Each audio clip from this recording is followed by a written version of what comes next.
And now, the reading of the classic Christmas poem, The Night Before Christmas by Clement Clarke Moore, read by the Westernport Library staff, courtesy of the Allegheny County Library, Friends Group of the LaVale, Washington Street, and Westernport Libraries, and the Georges Creek Promotional Council. 'Twas the night before Christmas when all through the house not a creature was stirring, not even a mouse. The stockings were hung by the chimney with care, in hopes that St. Nicholas soon would be there. The children were nestled all snug in their beds, while visions of sugar plums danced in their heads.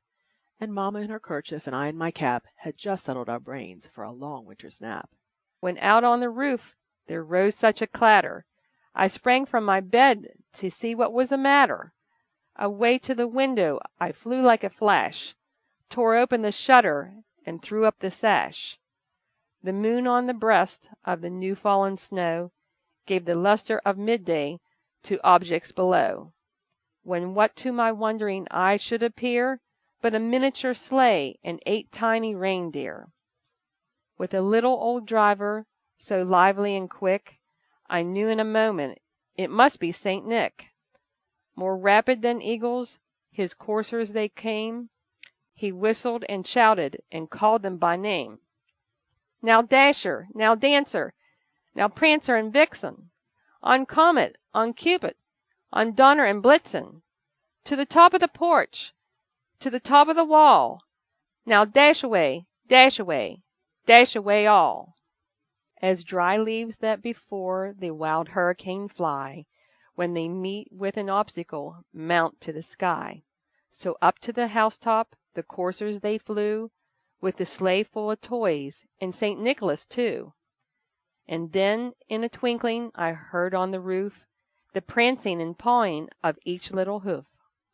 As I drew in my head and was turning around, down the chimney St. Nicholas came with a bound. He was dressed all in fur from his head to his foot, and his clothes were all tarnished with ashes and soot. A bundle of toys he had flung on his back, and he looked like a peddler just opening his pack. His eyes, how they twinkled, his dimples, how merry.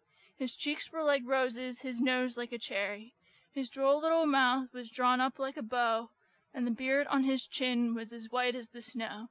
The stump of a pipe he held tight in his teeth, and the smoke it encircled his head like a wreath. He had a broad face and a little round belly that shook when he laughed like a bowl full of jelly. He was chubby and plump, a right jolly old elf, and I laughed when I saw him in spite of myself. A wink of his eye and a twist of his head soon gave me to know I had nothing to dread. He spoke not a word, but went straight to his work, had filled all the stockings, then turned with a jerk, and laying his finger aside of his nose, and giving a nod, up the chimney he rose. He sprang to his sleigh, to his team gave a whistle, and away they all flew like the down of a thistle.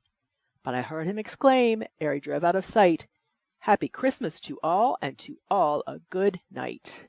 This good night story has been brought to you by the Allegheny County Library, Friends Groups of the LaVale, Washington Street, and Westernport Libraries, and the Georges Creek Promotional Council. Wishing everyone a safe and happy holiday season.